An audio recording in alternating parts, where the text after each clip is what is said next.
الحمد لله رب العالمين والصلاة والسلام على سيد الدارين الحسن والحسين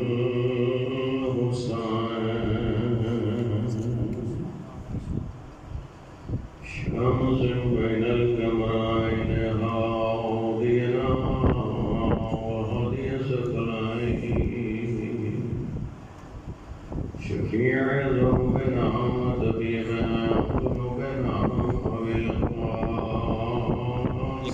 محمد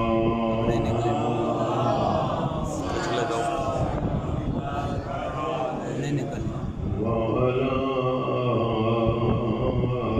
آل بيته الطيبين الطاهرين المعصومين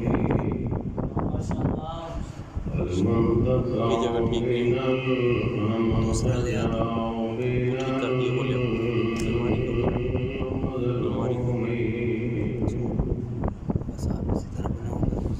لا سيما على إمام زماننا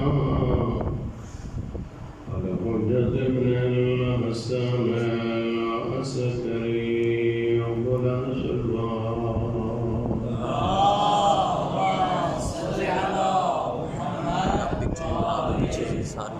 رحمة الله على محبيهم ولعنة دائمة على أعدائهم أجمعين من يوم عداوتهم إلى قيام يوم الدين أما بعد فقد قال أمير المؤمنين عليه السلام لا يقاس بآل محمد من هذه الأمة أحد بلند السلام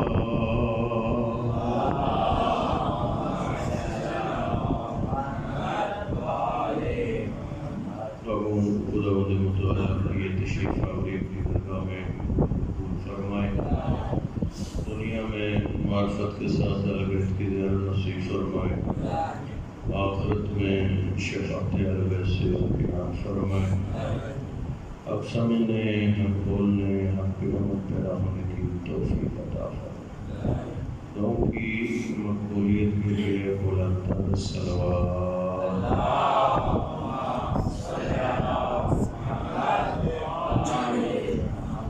نہایت ہی مختصر پیرنگ میں دو چار باتیں امیر المومنین کے نورانی فرمان نازل بلاغہ سے میں نے آپ کی خدمت میں تلاوت کرنے کی شرف حاصل کیا ہے اس کے ذہن میں پیش کرنے ہیں ایک بات طے ہے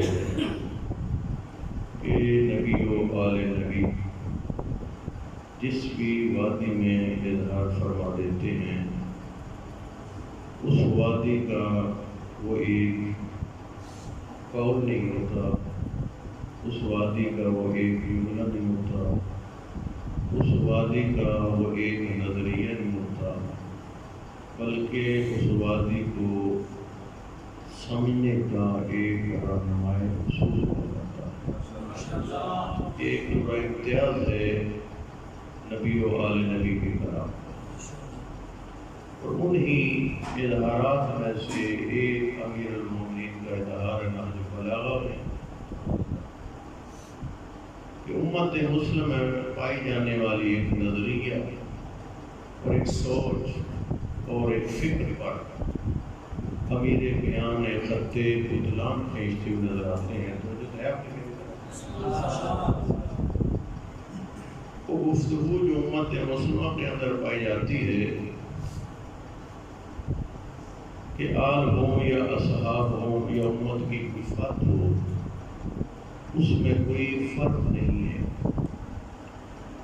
امیر بیان ایک جملے میں ارشاد فرماتے ہیں لا یقاسو بآل محمد من هذه الامت احد، فرمایا امت مصطفیٰ کی کسی ایک فرد کا آل محمد کی کسی فرد کے ساتھ مقایسہ اور موازنہ نہیں کیا جا سکتا۔ تو جو فرمائی ہے یہ ایک فرمان ہے امیر المومنین کا، اور آئے اب کوئی محقق امیر المومنین کے اس فرمان کو میزان بنا کر پہلے آقا سے لے کر 12ویں آقا تک تمام ہستیوں کی زندگی کا مطالعہ کرے، ہر دور کا امام معصوم اس فرمان کی عملی تصویر نظر آتا ہے۔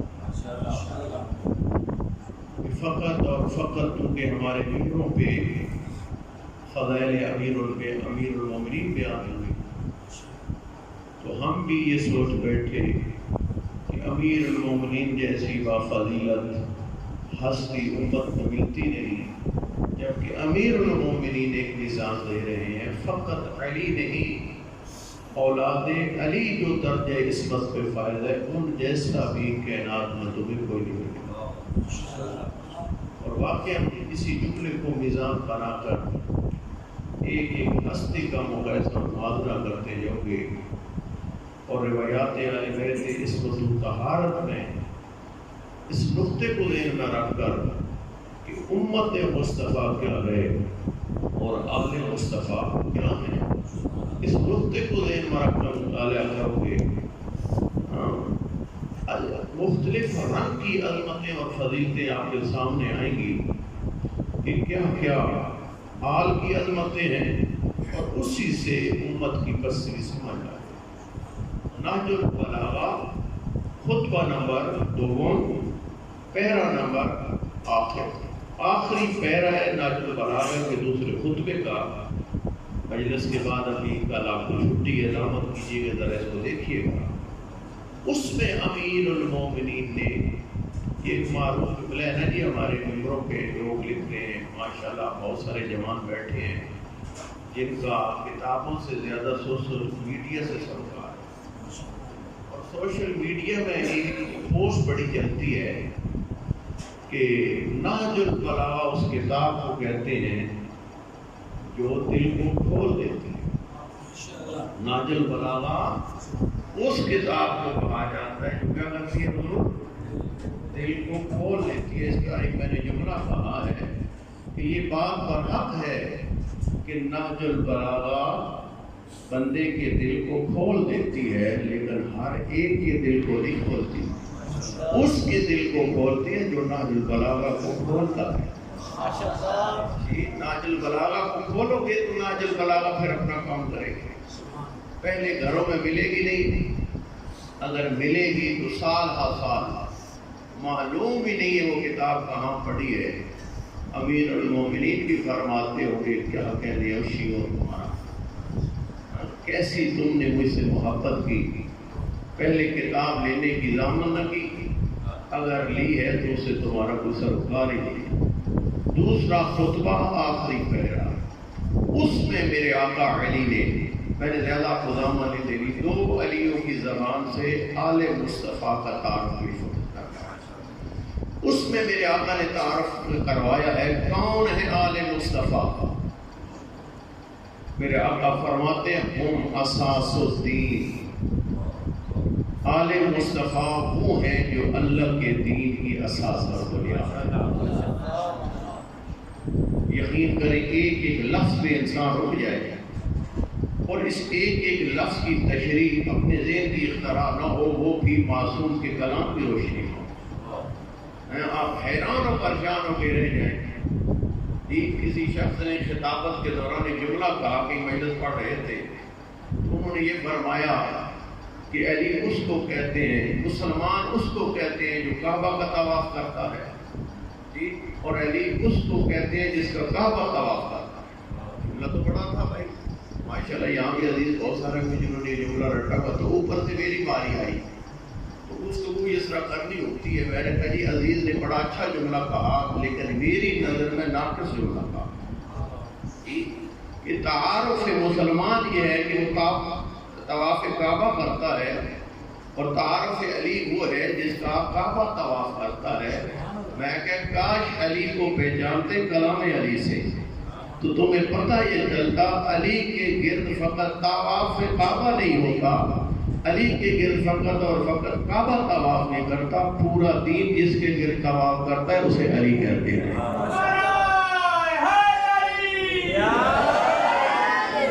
یہ جملہ میں نے یہ جملہ اپنے پاس سے نہیں کہا, یہی نازل پڑھا تھا معرفت کے ساتھ اگر پڑھی جائے نا. میرے آقا نے جب فرمایا ہم اساس الدین, اللہ کے پورے دین کی بنیاد اور اساس کا نام عالم ہے. دین ان کے گرد گھومتا ہے. اگر اللہ کے دین سے آل محمد کو نکال دیا جائے تو اس کی مثال دین کی اسی جسم کی ہوگی جس سے روح نکال دی. یہ بغیر جسم کی کوئی قدر و قیمت نہیں رہتی اور اللہ کے دین کی محبت محمد و آل محمد کے علاوہ کوئی قدر و قیمت نہیں رہتی. میں خیال ہے زیادہ وضاحت میں نے جو چاروں متن سے سنا کے آپ کو جو پہلی آل مصطفیٰ کی جو عظمت اور وصف بیان فرمایا کہ جو آل مصطفیٰ میں امت مصطفیٰ میں جی محمد کی امت اسے کہتے ہیں جو دین کی پابند, اور آل مصطفیٰ اس کو کہتے ہیں جو دین کی بنیاد. فرمایا ہم اساس الدین. اور دوسرا جملہ فرماتے ہیں دوسرا وصف اور صفت آل مصطفیٰ کی ہے وحماد الیقین, کہ آل محمد وہ ہیں جو یقین کی کیا ہے ستون ہے. اور کتنا خوبصورت جملہ دیکھیے گیا جا کے مفتی جعفر حسین صاحب نے اس جملے کے ذہن میں لکھا کہ گویا کہ امیر فرمانا چاہتے ہیں کہ اگر در آل بیت پہ نہ جھکو گے تو شکوک و شبہات کے طوفانوں میں ڈگمگاتے نظر آؤ گے. تمہیں یقین کی نعمت نصیب نہ ہوگی. یقین کی نعمت اگر نصیب ہوتی ہے تو ان کے دروازے سے ہوتے ہیں جن کو اللہ نے اپنے یقین کا ستون بنایا. وہ جو ہے میری طرف آپ دوسری صفت اور تیسری فرمایا, اور واقعی یہ جملہ اگر آپ پڑھیں اور یہ اپنے سوشل میڈیا کا حال اور اپنی قوم کا حال, اپنے ممبروں کا حال دیکھیں تو لگتا یہ ہے کہ امیر المومنین تو کتنے سو سال پہلے یہ بات کر گئے. پتہ یہ چلتا ہے آج امیر المومنین پاکستانی قوم کے ممبروں کو دیکھ کر ہمیں خطاب کر رہے ہیں. اگلے تو جو جملے فرمائے ہیں تو تعارف اہل بیت کا ساتھ ساتھ منسوب جو اہل بیت کی طرف ہے ان کے لیے ہدایت کا پیغام ہے. کون اہل بیت ہے؟ پہلی صفت یہ ہے جو دین کی بنیاد ہے. کون اہل بیت ہے؟ جو یقین کا ستون ہے, جن کے سہارے پہ یقین کھڑا ہے. اگر ستون کی تو آپ کو صفت معلوم ہے, بلڈنگ سے ستون نکال جائیں وہ بلڈنگ دھڑام گرتی ہے, اور یقین کے نیچے سے محبت اہل بیت کو نکال دیا جائے تو یقین کی ساختمان اور بلڈنگ بھی دھڑام گر جاتی. آگے میرے آقا فرماتے ہیں الیہم یفیق الغالی وبہم یلحق التالی. امیر البیان فرماتے ہیں اہل بیت وہ جو میزان ہے, معیار ہے, ہر غالی کو پلٹ کے ان کے دروازے پہ آنا ہوگا. وبہم یلحق التالی, اور جو اس قافلے سے پیچھے رہ گیا ہے اس کو قدم بڑھا کے ان کے ساتھ ملنا ہوگا. در حقیقت اس ایک جملے میں امیر المومنین نے, اگر آپ کی توجہ ہو, جملہ ایک ہے امیر المومنین مکتب آل بیت. کوئی آج کوئی نرافی سلسلے نہیں ہے کیونکہ تاریخ میں نرافی سلسلے ہیں, ان دونوں پہ خط بطلان کھینچا. ایک کو کہا جاتا ہے غالی اور ایک کو کہا جاتا ہے مقصر. امیر المومنین اس جملے میں بتایا ہے یا نہ مقصروں کا علی سے تعلق ہے نہ غالیوں کا علی سے تعلق ہے. علی نہ مقصرین کا امام ہے, علی نہ غالیوں کا امام ہے, بلکہ فرماتے ہیں کہ علی کو امام مانا ہے, غالیوں کو مجھے خدا کی منزل سے نکال کر مخلوق کی منزل میں لانا ہوگا, اور مقصرین کو مجھے اپنے جیسا کہنے کی بجائے مجھے محبت کا حقیقی جانشین کہنا ہوگا. یہ درست نقطہ اعتدال ہے. پھر میرے آقا فرماتے ہیں یہ آپ کے مختلف اعتراضات کرنے والے اعتراضات کرتے ہیں کہ ابھی اگر خلافت علی کا حق تھی، تو جو ہے میری طرف، اگر خلافت علی کا حق تھی تو علی ابن ابی طالب کی اتنی عظیم کتاب ناج البلاغہ ہے، تو وہاں پہ کیوں نہیں اپنا حق بیان کیا؟ اور دوسرے خطبے کے اندر، آخری پہرے کے اندر امیر المومنین نے فقط اپنا حق نہیں بیان کیا، بلکہ اپنے 11ویں جانشین بیٹے تک کا حق بیان کر دیا اور فرمایا لہم خصائص حق الولایہ، اور دنیا والے یاد رکھو آل محمد وہ ہے محمد کے بعد جو محمد کی مسند کے وارث ہیں۔ اگر حق حکومت بعد المصطفیٰ کسی کو ہے، وہ یا علی ہے یا اولاد علی۔ لہم حق خصائص الولایہ، ان کے اندر ہی اسلامی حکومت کے حکمران کی جو خصوصیات اور صفات ہیں وہ انہی کے اندر پائی جاتی ہیں، کسی اور کے اندر نہیں پائی جاتی۔ اگلا جملہ کیا فرماتے ہیں؟ فیہم الوصیہ والوراثہ، فرمایا آل محمد عام چیزیں نہیں ہیں، عام ہستیاں نہیں ہیں، یہ وہی ہیں جن کے بارے میں اللہ کا نبی وصیت بھی کر کے گیا تھا، اور یہ وہی ہستیاں ہیں جن کو اپنا وارث بھی بنا کے گیا تھا۔ بات سمجھ آ رہی ہے جی؟ تھوڑا سا ہم کاش معصوم کا کلام سننے کی عادت ڈال لیتے تو نہ مجلسوں کا یہ حال رہتا، نہ ممبروں کا یہ حال رہتا، نہ مسائل ختم کوئی ایسے بنتے۔ یعنی ہر شخص جو متلاش یہ حقیقت تھا وہ ان مجلسوں میں ہمیں نظر آتا جی۔ آگے سے ہم تو ایسی بات بھی کرتے کہ وہ پھر بھی آنے کے قابل رہے، ماحول ایسا بناتے ہیں۔ پھر میرے آقا ارشاد فرماتے ہیں الان اذ رجع الحق الى مقامه وینتقل الى منتقله۔ اس جملے سے کیا پتہ چلتا ہے؟ الان اذ رجع الحق الى مقامه، میرے آقا فرماتے ہیں اب حق پلٹ کے درست اپنے محور پہ آ گیا۔ اس جملے سے یہ پتہ چلتا ہے یہ امیر المومنین کا جو خطبہ ہے، یہ ظاہری خلافت جب آ چکی تھی اور وارث مسند رسول پہ بیٹھ چکا تھا، اس وقت یہ جملہ ہے الان، اب اذ رجع الحق الى مقامه، اب حق درست اپنی منزل پہ پلٹ کے آیا ہے، وینتقل الى منتقله، اور آیا ہے اس جگہ پہ جہاں پہ اس کو آنا چاہیے تھا۔ مجھے فرمائیے یہ آل محمد کی خصوصیات پتہ چلی۔ یہ پہلا علی ہے جس نے آل محمد کی عظمتیں بیان کی ہیں۔ بڑے بڑے امت مصطفیٰ میں بعض لوگ ہوں گے، لیکن اللہ کے دین کی بنیاد نہیں ہے۔ بڑے بڑے بعض ہوں گے، کسی کی عظمت کا انکار محسوس نہیں ہے، بڑے بڑے بعض ہوں گے لیکن یقین کے ستون نہیں۔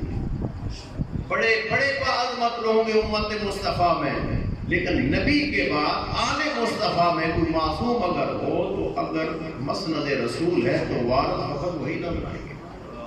پوری امت مصطفیٰ میں نبی کی وصیت نظر آئے گی تو آل محمد میں نظر آئے گی، اور اگر نبی کا وارث کوئی نظر آئے گا تو وہ بھی آل محمد میں نظر آئے گا۔ یہ خصوصیات کس نے بیان کی؟ حضور آل محمد کی مولا کہہ رہا ہے۔ اب سنیے آل محمد کی خصوصیات دوسرے علی نے بڑے عجیب رنگ میں بیان کی۔ جس ہستی کا نام ہے علی زین العابدین سید الساجدین۔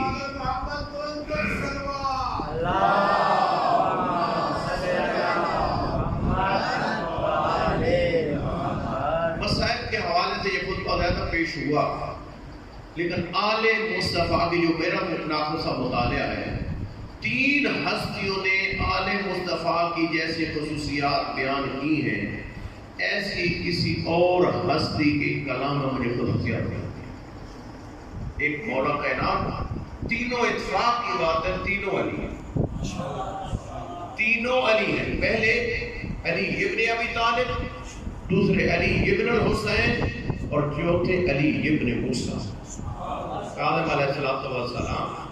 کیونکہ وقت کے دامن میں گنجائشی میں فقط تو ساری جو باتیں ہیں نا، یہ ممبر کے تقاضا نہیں ہوتا، جتنا مطالعہ کار کو ایک ہی مجلس میں سارا ہونا ہوتا ہے۔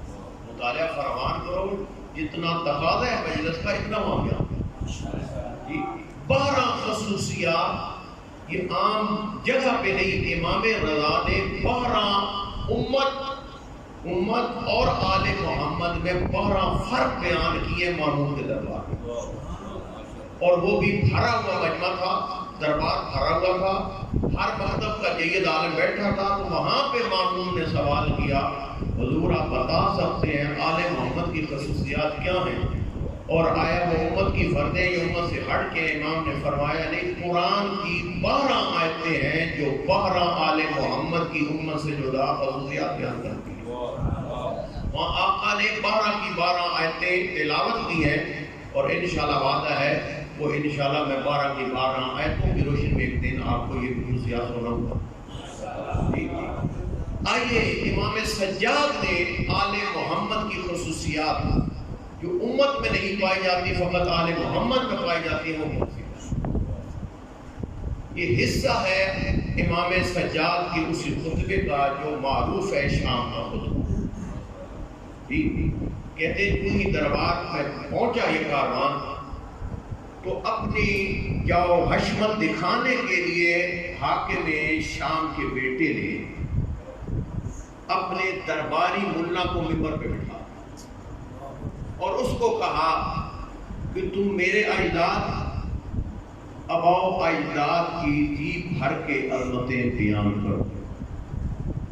اس درباری ملا نے امام سجاد وہاں کھڑے ہیں، اور جو وقت کے حاکم نے دعوت کی ہوئے تھے نا لوگ، وہ بھی سارے موجود تھے، خوشی منانے آئے تھے، حاکم وقت کی فتح کی خوشی تھی، کچا کھائی دربار بڑا تھا، اور انہی کا من پسند خطیب منبر پہ آیا، اور اس نے آ کر کیا شروع کی؟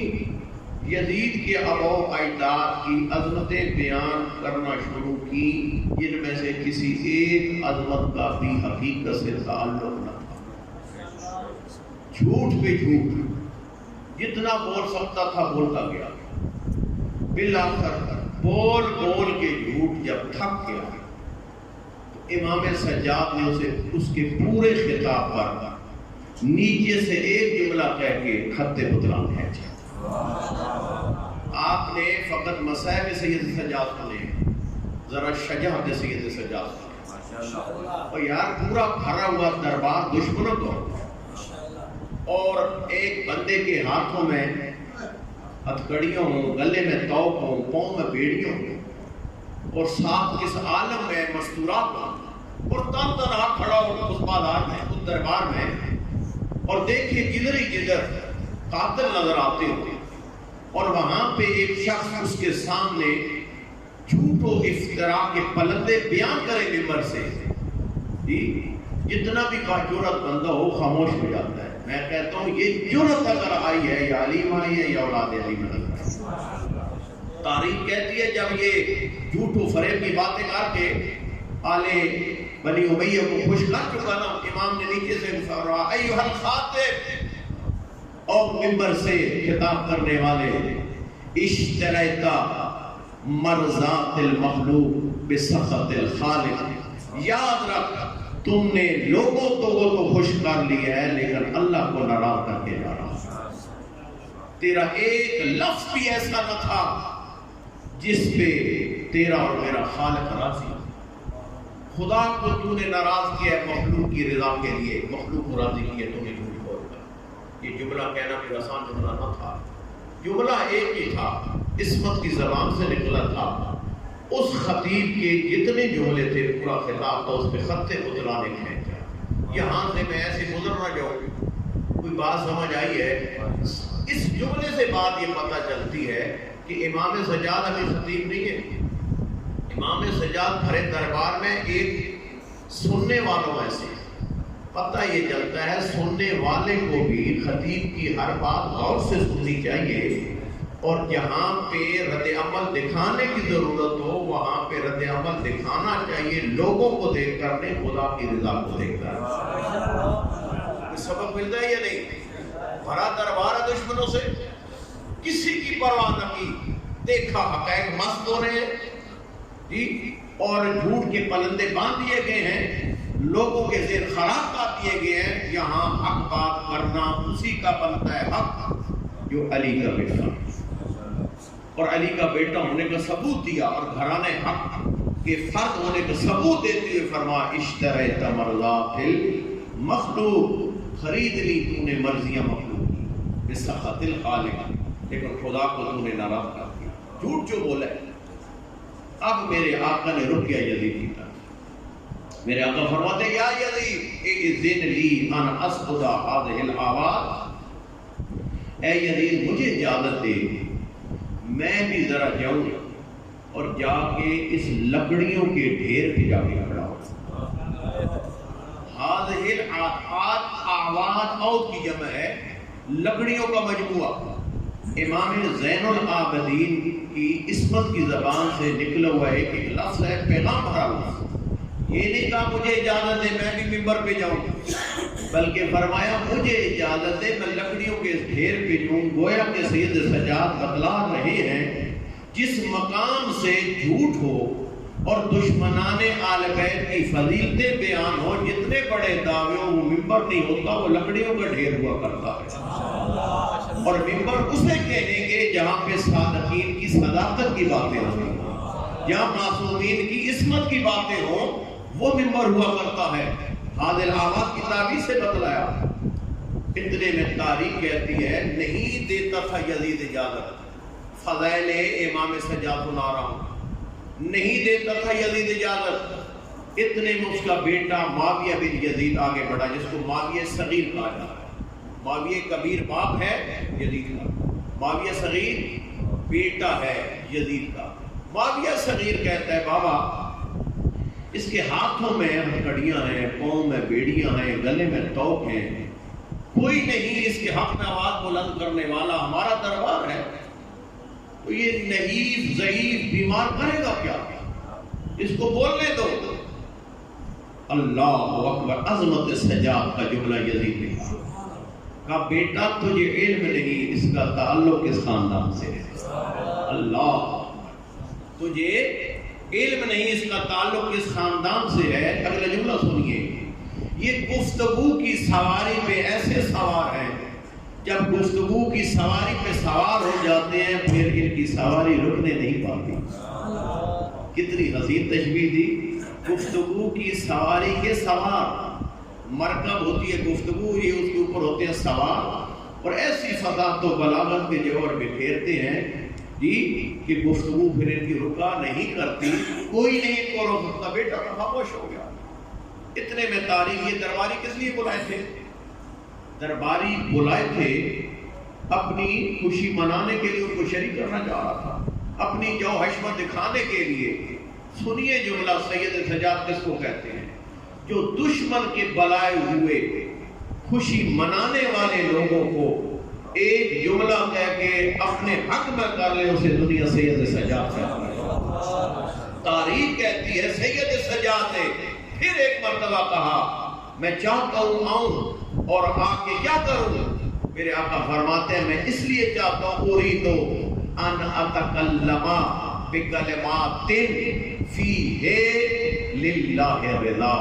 میں چاہتا ہوں اس لیے اوپر آؤں تاکہ میں کچھ ایسے کلمے بولوں کہ ایک ایک کلمے پہ اللہ کی رضا کی مہر لگی.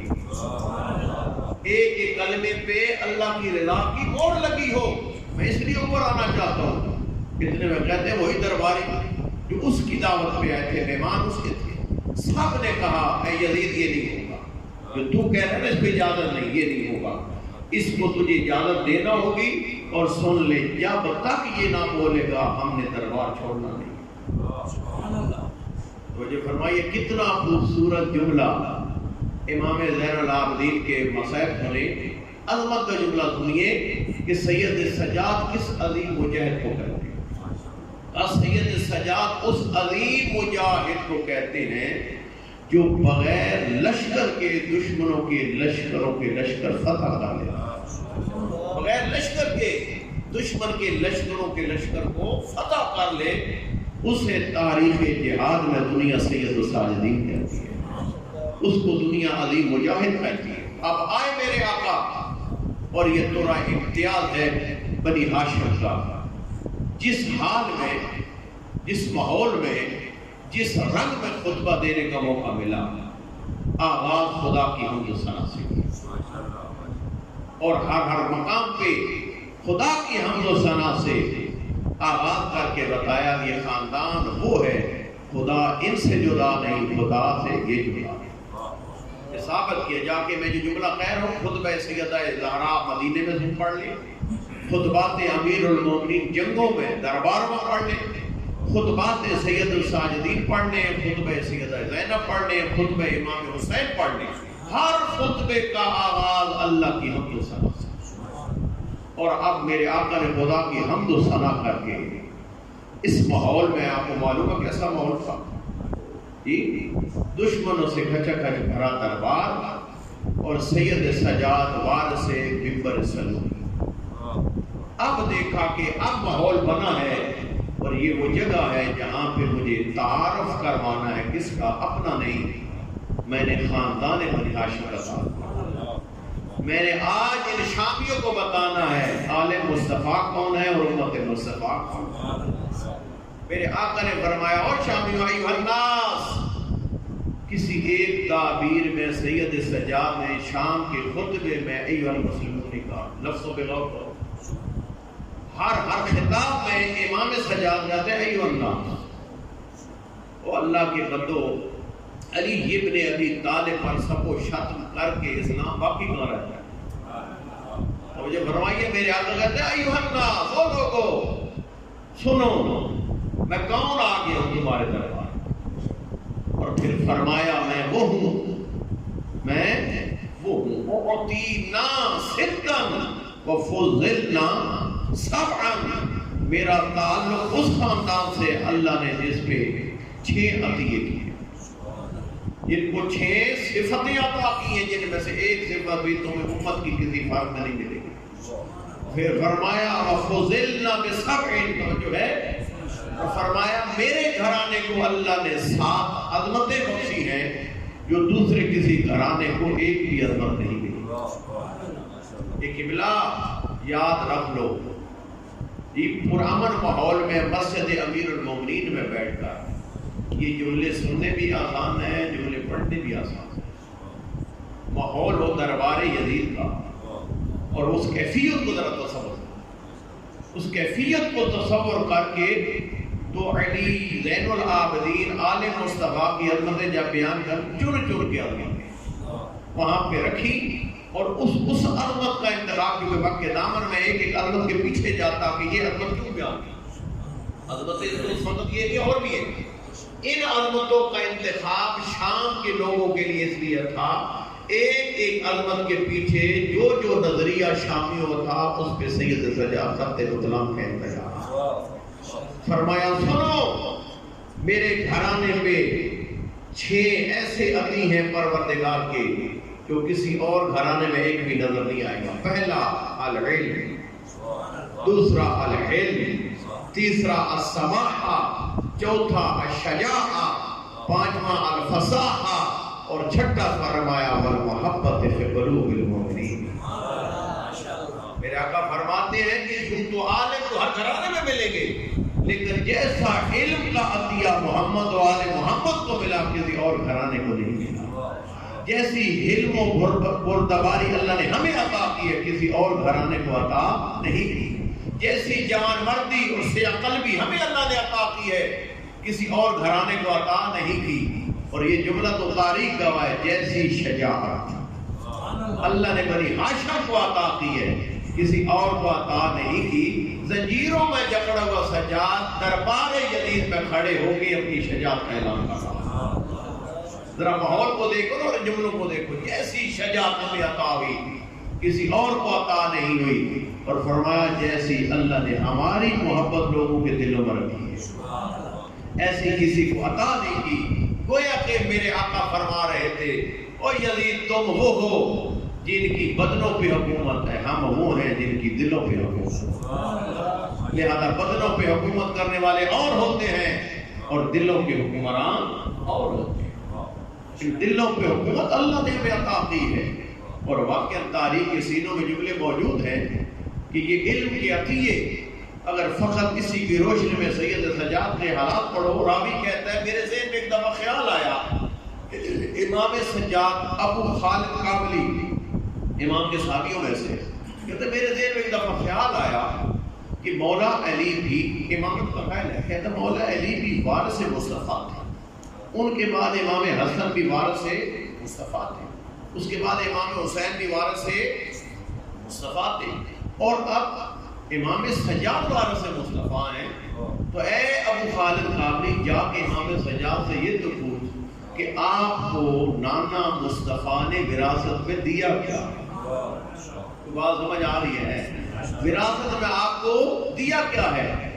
کہتا ہے کہ میں یہی بات ذہن میں لے کر گیا امام سجاد کے پاس، قبل اس کے کہ میں اپنا سوال کرتا، یہ دربار وہ ہے، یہ خاندان وہ ہے جہاں پہ سائل کو سوال کرنے کی ضرورت نہیں ہوتی، یہاں سائلوں کے سوال بھی بتائے جاتے ہیں، ساتھ جواب بھی بتائے جاتے ہیں۔ کہتا ہے میں نے یہ بات ذہن میں لی کہ جا کے پوچھوں، لیکن یوں ہی میں گیا تو میرے آقا نے میرے سلام کا جواب دیا، فوراً فرمایا ابو خالد کابلی ذرا جا وہ فلاں برتن اٹھا کے میرے پاس لا۔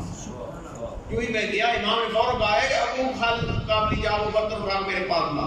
میں گیا، وہ برتن اٹھا کے لایا، امام علیہ السلام نے یوں اس برتن میں ہاتھ ڈالا اور ایک تلوار نکالی، تلوار نکال کر فرمایا واللہ واللہ ھذا ذوالفقار، اے ابو خالد کابلی یاد رکھ اللہ کی قسم یہ وہی ذوالفقار ہے جو میرے جد مصطفیٰ کے ہاتھوں میں رہی ہے اور میرے جد مرتضیٰ کے ہاتھوں میں رہی ہے، اب میں وارث مصطفیٰ ہوں، یہ ذوالفقار مجھے وراثت میں ملی ہے۔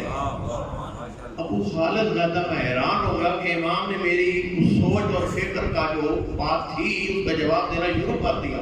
پھر امام نے ہاتھ ڈالا، ہاتھ ڈال کر ایک امامہ امام علیہ السلام نے نکال کے کہتے ہیں ابو خالد یہ امامہ عام امامہ نہیں ہے، یہ امامہ وہ ہے جو میرا جد محمد مصطفیٰ روز جمعہ پڑھاتے وقت سر پہ رکھا تھا۔ تیسرا جملہ بھی میں نے تاریخ میں پڑھا، آپ دیکھتے ہیں نا جن کے آپ کے میرے اہل تسنن بھائیوں کے ساتھ تعلق واسطے ہیں، وہ آج کل نبی کی نالین کی تصویر فریم کر کے اپنے گھروں میں لگا گئے۔ تیسرا جملہ سنو اس کی روشنی میں، اور ابو خالد کابلی کہتے ہیں امام نے تیسری مرتبہ اسی برتن میں ہاتھ ڈالا اور یوں کر کے دیکھا میں نے پرانی سی نالین ہے، اور فرمایا ابو خالد کابلی اس نالین کو غور سے دیکھ، یہ وہ نالین ہے جو میرے جد محمد مصطفیٰ کے قدموں میں رہی ہے۔ جی اور یہاں پھر اجازت ہے تو جملہ کہوں نا، مسلمانوں گھروں میں نالین مصطفیٰ کی تصویریں بنا کر فریم بنا کر دیواروں پہ چسپاں کرو، متبرک چیز ہے، لیکن ذرا یہ بھی تو سوچو آج کے دور میں وہ نالین کا وارث ہے کیا؟ اس پہ بھی ذرا غور کرو۔ فقط نالین کی تصویریں لگا کے انسان عاشق مصطفیٰ نہیں بنتا، ان نالین کے وارثوں سے تمسک کر کے انسان عاشق مصطفیٰ بنتا۔ اور جو فرما رہے ہیں آپ کتنی عطیے فرمائے امام نے؟ 6۔ آپ کی شاید ذہن میں یہ بات جائے، عالم کو اور گھروں میں بھی ہوئے نہیں، عطیہ اللہ کی طرف سے ہے۔ ایک بات امام نے اعطینا کہہ کے بتا دیا، عالم ہم بھی ہیں، عالم خدا بھی ہے، لیکن فرق یہ ہے وہ علم دینے والا ہے اور ہم علم لینے والے ہیں۔ اعطینا کی تعبیر بتلا رہی ہے، علم و بردباری وہ ہمیں دینے والا، سماع و فصاح وہ ہمیں دینے والا، شجاعت وہ ہمیں دینے والا، مومنوں کے دلوں میں محبت وہ ہمیں دینے والا ہے۔ پھر فرمایا وَفُضِّلْنَا بِسَبْعٍ، اللہ نے ہمیں کتنی فضیلتیں عطا کی ہیں حضور؟ 7 فضیلتیں عطا کی ہیں۔ سب سے پہلی فضیلت، کیونکہ ایسے جملے کہہ گیا تو آپ کو سمجھ نہیں آئے گی کہ امام نے یہ ایک انتخاب کیوں کیا فضیلت؟ آپ کو معلوم ہے اسی دربار میں کھڑے ہو کر جب یہ کاروان قیدیوں کا پہنچا تھا تو وہاں پہ کیا عجیب و غریب شعر پڑھ رہا تھا یزید، لائبت بنی ہاشم بالملک فلا خبر جاء ولا وحی نزل، کہتا تھا کہ یہ بنی ہاشم نے اقتدار سنبھالنے کا ڈھونگ رچا رکھا ہے، نہ کوئی وحی نازل ہوتی تھی اور نہ ہی کوئی نبی تھا۔ یہ وہ الگ اعلان شعر پڑھ رہا تھا تو سید سجاد نے اپنی فضیلت پہلی بیان کرتے ہوئے فرمایا کہ ہمیں اللہ نے 7 ایسی عظمتیں دی ہیں جن میں سے ایک عظمت دوسرے گھرانے میں نہیں ہے۔ پہلی فرماتے ہیں منا نبی المختار محمد، یہ میرے خاندان کا تو امتیاز ہے، بڑے گھرانوں میں نبی آئے لیکن نبیوں کا سردار آیا ہے تو بنی ہاشم سے آیا۔ پھر میرے آقا فرماتے ہیں منا الصدیق، یہ دیکھیں سید سجاد یہ تعارف کہاں کروا رہے ہیں، ایک ایک لقب کا دربار یزید میں کھڑے ہو کر۔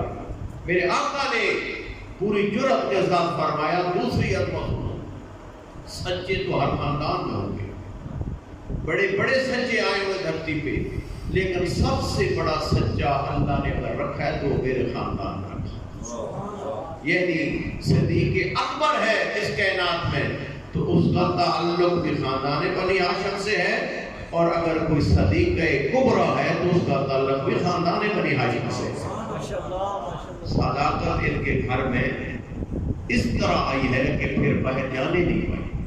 پھر میرے آقا نے ایک اور تعارف فرمایا وَأَسَدُ اللَّهِ وَأَسَدُ رَسُولِ اللَّهِ، میرے خاندان بنی ہاشم کا یہ عظمت ہے کہ اللہ نے اپنا شیر بھی خاندان بنی ہاشم رکھا اور اپنے رسول کا شیر بھی خاندان بنی ہاشم، توجہ ہے میرے طرف، یہ خاندان بنی ہاشم رکھا۔ پھر فرمایا شہید تو صرف میرے خاندان نے نہیں، اسلام کی بقا کے لیے شہادتیں تو بہت ہوئی، شہید بھی بڑے ہوئے، لیکن میرے خاندان کا پورا امتیاز یہ ہے وَمِنَّ جعفر الطیار، کہ میرے خاندان کا اگر رائے خدا میں آ کر جہاد کرتا ہے، شہید ہوتا ہے، بازو قلم کراتا ہے تو اللہ بازوؤں کے بدلے میں اسے پر عطا کرتا ہے۔ وہ جعفر کا تعلق بھی خاندان بنی ہاشم سے تھا۔ پھر میرے آقا فرماتے ہیں وَمِنَّا سیدۃ نساء العالمین، یہ میرے خاندان کا پورا امتیاز ہے کہ عام بعظمت بھی نہیں آئی، رہتی دنیا تک، اولین و آخرین کی مصدوروں کی اگر سردار آئی ہے تو خاندان بنی ہاشم ہے۔ پھر میرے آقا فرماتے ہیں منا، آخری عظمت، آخری فضیلت، منا سبطا هذه الامہ، اگر محمد کی امت کے 2 سبط نظر آئیں گے تو یا وہ حسن نظر آئیں گے یا وہ حسین نظر آئیں گے، دونوں کا تعلق خاندان بنی ہاشم سے۔ یہ عظمتیں بیان کرنے کے بعد، یہ عظمتیں پہلی 6 پھر 7، پھر آقا دیکھ رہے تھے کہ ان شامیوں کو ہمارے بارے میں بتلایا کیا گیا ہے، میں ذرا ان کو تعارف بھی کروں گا۔ پھر میرے آقا نے تعارف میں چند جملے کہے، میں کوئی تشریح نہیں کروں گا۔ فرماتے من عرفنی فقد عرفنی ومن لم یعرفنی فقد انبأتہ بحسبی ونسبی، توجہ ہے۔ فرماتے او شامیوں، تم میں سے جو مجھے جانتا ہے وہ تو جانتا، جو نہیں جانتا اس کو میں خبر دینا چاہتا ہوں میرا حسب کیا ہے، میرا نسب کیا ہے۔ اب سید سجاد نے اپنا حسب نسب بیان کرنا شروع کیا اور فرماتے ہیں ایھا الناس، وہ لوگوں پہچانو میں کون ہوں، انا ابن مکہ و منا، انا ابن زمزم و صفا۔ میرے آقا فرماتے ہیں اگر وارث سے مکہ ہے تو یہ سید سجاد ہے، اگر وارث سے منا ہے تو یہ سید سجاد ہے، اگر وارث سے کوئی زمزم ہے تو یہ سید سجاد ہے، اور فرمایا اگر کوئی وارث سے مروہ و صفا ہے تو یہ سید سجاد ہے۔ پھر میرے آقا ارشاد فرماتے ہیں کہ تعارف کروانے کے بعد فرماتے ہیں انا ابن محمد المصطفیٰ، جس کا تم کلمہ پڑھتے ہو اسی محمد مصطفیٰ کا اللہ کی دھرتی پر کوئی بیٹا تمہیں نظر آئے گا تو یہی سجاد نظر آئے گا۔ اور پھر اپنے جد کی عظمتیں بیان کرتے کرتے فرماتے ہیں کون محمد مصطفیٰ؟ فرماتے ہیں انا ابن من حمل علی البراق فی الہوا، میں اس کا بیٹا ہوں اللہ نے جسے براق کی سواری دی تھی آسمانوں کا سفر۔ پھر فرماتے ہیں انا ابن من اسری بہ من المسجد الحرام الی المسجد الاقصی، میں اس کا بیٹا ہوں جس کو اللہ نے سیر کرائی مسجد الحرام سے لے کر مسجد اقصی۔ پھر اب میرے آقا اسی نقطے پر جس جد کی بغض میں ڈوبی ہوئی شام تھی. میرے آقا فرماتے ہیں انا ابن علی المرتضی. آپ کئی ایک تعارفات میں دیکھیں گے آل بیت جب علی مولا کا تعارف کراتے ہیں تو وہاں جملہ کہتے ہیں انا ابن علی ابن ابی طالب. یہاں علی ابن ابی طالب کی تعبیر نہیں ہے. میرے آقا فرماتے ہیں انا ابن علی المرتضی. فرمانا چاہتے ہیں تمہاری نگاہ میں علی کیا ہے مجھے معلوم نہیں، میں تو اس علی کا بیٹا ہوں جو محمد کا حقیقی جانشین اللہ نے بنا کے بھیجا. مرتضی چنا ہوا منتخب جو محمد کا حقیقی جانشین جس کو بنا کے بھیجا تھا تو میں تو اس کا بیٹا ہوں.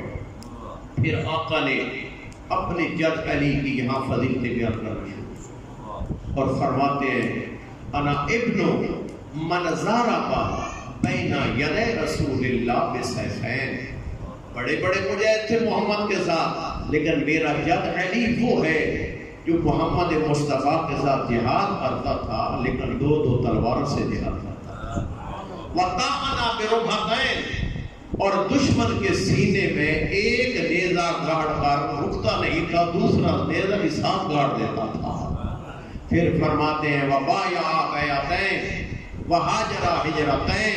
اگلا جملہ سنیے وَمَا أَنَا ابْنُ مَنْ قَاتَلَ بِبَدْرٍ وَالْحُنَینٍ. میرے آقا نے نہ خیبر کا ذکر کیا نہ خندق کا ذکر کیا. فرمایا میں اس کا بیٹا ہوں جس نے محمد مصطفیٰ کی نصرت میں، اللہ کے دین کی نصرت میں جہاد کیا اور بدر بھی فتح ہوتی نظر آئی، حنین بھی فتح ہوتی نظر آئی. یہ شام میں دو جنگوں کا انتخاب اس لیے سید سجاد نے کیا تھا. بتلانا چاہتے تھے صاحب مسند کو کہ تو مسند پہ بیٹھا ہے، یاد رکھ تیرے اباؤ اجداد جس کی جد کی تلوار سے تہذیب ہوتے نظر آئے اسی علی کا میں بیٹا ہوں. بدر کا تعارف کروا رہے ہیں، بدر کا تعارف کروا رہے ہیں. اور آپ کی جملہ سنیے انا ابنو. اس لفظ پہ ذرا غور کیجئے گا تعبیر پر اور اس تعبیر کی اہمیت دیکھیں کہاں پہ جا کے بیان کی جا رہی ہے. انا ابنو من لم یکفر باللہ طرفۃ عین. میں اس علی کا بیٹا ہوں جس نے ایک آنکھ جھپکنے کی دیر تک بھی کفر نہیں کیا. گویا کہ علی فرما رہے ہیں، امام زین العابدین فرما رہے ہیں تم تو ان کی اولاد ہو جن کے اباؤ اجداد کفر و کفریات میں زندگی گزار کے چلے گئے. میں اس کا بیٹا ہوں جس نے ایک لمحے کے لیے بھی کفر اختیار نہیں کیا. اور تم آپ اسلام کے ٹھیکیدار بنے ہو، تم آ کے ہمیں اسلام بتلاؤ گے؟ نہیں، اسلام آیا ہے ہمارے گھر، تم حافظان قرآن ہو، ہم محافظان قرآن. اور پھر دیکھیے میرے آقا نے تعارف امام علی میں تو اتنے عجیب عجیب انتخابات جملے کیے نا.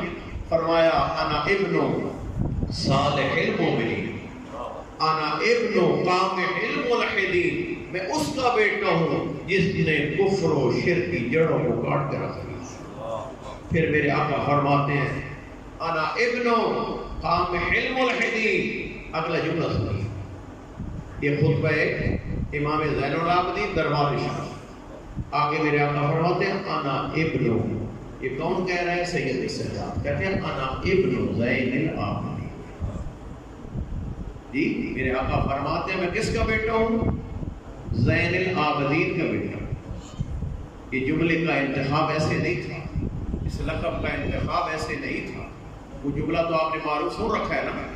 جب امام کو ضربت لگی تھی 19 ماہ رمضان کوفہ میں، خبر پہنچی تھی شام میں، تو شامی ایک دوسرے کو کیا کہتے تھے جب خبر پہنچی نا حالت نماز میں علی کے سر پہ ضربت لگی تو شامی ایک دوسرے کو کہتے تھے نعوذ باللہ کیا علی بھی نماز پڑھتے تھے؟ سید سجاد نے اس فکر کا جواب جمل میں دیا.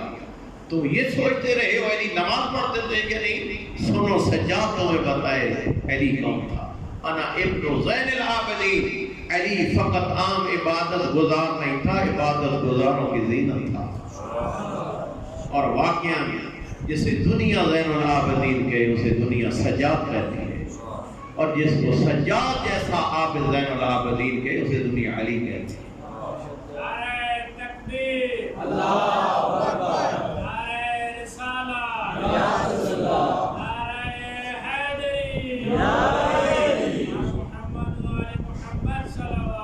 محمد بس یہ خصوصیات جو آل مصطفیٰ کی امام زین العابدین نے دربار یزید میں بیان کی، اس ایک ایک صفت کو دیکھتے جو اور امت کے ساتھ مقایسہ موازنہ کرتے جو تمہیں اسی طرح نظر آئے گا جس طرح زمین کے اوپر آسمان، جس طرح ستاروں پہ اوپر سورج، اتنی بڑی فوقیت آپ کو ان تمام عظمتوں کے حوالے سے نظر آئے گی۔ لیکن سوال یہ بنتا ہے، اتنی عظمتیں جس خاندان کو اللہ نے عطا کی تھی، اس امت نے اس خاندان کے ساتھ کر کیا دیا؟ ظلم کی انتہا ہے، اور واقعاً ایک ایک جملے پہ اگر غور کرو، سفر ہے، چیلم کے ایام ہیں، واقع کربلا کے بعد امام زین العابدین کو چند چیزوں نے بڑا بلایا۔ واقع کربلا کے بعد بڑے مختلف، اور ان چیزوں میں سے بھی 3 چیزیں ایسی تھیں جن کو یاد کر کر کے سید سجاد بہت پڑا، اور ان میں سے پہلی چیز ہے حسین کا حالت پیاس میں مارا جانا۔ پڑھو نا مقتل، پڑھو مقتل۔ یوں پانی آتا تھا نا وقت افطار، جب کنیز لاتی تھی، سید سجاد کی اس گلاس پہ نظر پڑتی تھی، رک کرتا تھا کربلا کی طرف، رک کر کے کہتا تھا بابا تو پیاسا مارا گیا۔ اگر دیکھتے تھے نا کوئی قصاب حیوان کو ذبح کرنے لے جا رہا ہے اور میرے آقا فرماتے تھے رک جاؤ ذرا، یہ بندہ تو حیوان کو ذبح کرنے کا ارادہ رکھتا ہے، اس کو تم نے پانی پلایا ہے؟ کہتے ہیں آقا میں محمد کی شریعت کے احکام سے آشنا ہوں، جب تک حیوان کو پانی پلا نہ لیا جائے اس کو ذبح نہیں کیا جاتا۔ سید سجاد کا رخ مڑ جاتا تھا کربلا کی طرف، اور یہی کہتے تھے بابا یہ محمد کی امت حیوانوں کو بھی پیاسا نہیں ذبح کرتی، تم تو مور نبوت کا سوال تھا۔ اور عزیزانو یہی پیاس ہے، جب ذوالجلال روز عاشور آیا نا تیرے خیمہ پر، تو ہر بی بی نے اپنے اپنے رنگ میں بیان کیا تھا، اور سنو پیاس کی یہ مصیبت کم سن بیٹی حسین کی آئی، اور یہی کہتی تھی اے ذوالجلال میں تجھ سے نہیں پوچھتی میرے بابے کو آسانی سے اتارا ہے یا مشکل سے اتارا ہے، اے میرے بابا کی سواری میں تجھ سے نہیں پوچھتی میرا بابا مارا گیا یا نہیں مارا گیا۔ بی بی کہتی ہے تیری ڈھلی ہوئی زین دیکھ کر، تیری رنگین جبین دیکھ کر مجھے یہ تو یقین ہو گیا میں یتیم ہو گئی ہوں۔ میرا ایک اگلا سوال ہے، آنسو کیا ابھی اب قتل عطشانا، ذرا یہ بتا میرا بابا 3 دن کا پیاسا تھا، محمد کی امت نے پیاسا کچھ گلے پہ خنجر چلا دیا ہے، یہ چند بوندے پانی کی بھی دی ہے، اور واقعا یہی وہ پیاس ہے۔ آیت اللہ مظاہری تم میں بیان فرما رہے تھے، جب باپ کے بے سارا لاشا پہ آئی سکینہ، غش کر کے گری سکینہ، اور عالم شہود میں بابا نے 3 پیغام دیے سکینہ، جب پلٹ کے جو میری بیٹی میرے شیعوں تک میرے 3 پیغام ہو جاتے۔ پہلا پیغام میرے شیعوں کو کہنا مہما شرف تم ازبا مائن فذکرونی، او میرے شیعوں جب بھی ٹھنڈا پانی پینا، شیعوں جب بھی ٹھنڈا پانی پینا مجھ غریب کی پیاس کر لینا۔ فرمایا زبیتو بغریب اور شہید فندقونی، جب سنو نا کوئی پردیسی مارا گیا، جب سمجھو نا کوئی لوارث مارا گیا، اور مجھ غریب کی غربت پہ گریہ کر لینا۔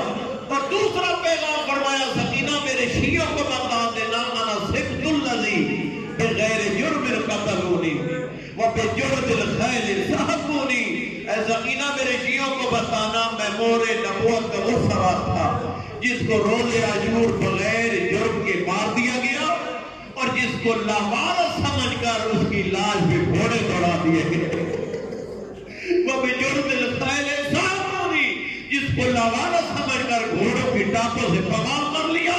اور جوانوں ذرا زینوں پہ ہاتھ رکھو، تیسرا پیغام حسین مظلوم کا بیٹی کے ذریعے شیعوں کو کہا تھا، ایک حسرت کی آہ بھری شبیر میں، اور کہتے ہیں لیتکم فی یوم عاشورا، فرماتے ہو میرے شیعوں کاش روز عاشور ہوتے، تنظرونی تم یہ قیامت کا منظر دیکھتے، کون سا منظر؟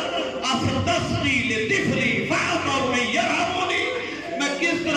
محمد کی امت سے اصغر کے لیے پانی کا سوال کر رہا تھا، کس طرح محمد کی امت تینوں کے تین سے سیراب کر رہی تھی. یہی مقتل کہتے ہیں. یا یہ ہرملہ لعین گرفتار ہو کے آیا نا مختار کے دربار میں. مختار نے کہا لعین بتا تو نے کربلا میں ظلم کیا کیے؟ کہتا مختار تو ہے محب آل بیت، نہ سن سکے گا میرا ظلم. میں بڑا ماہر تھا تینوں کے تیر چلانے کا.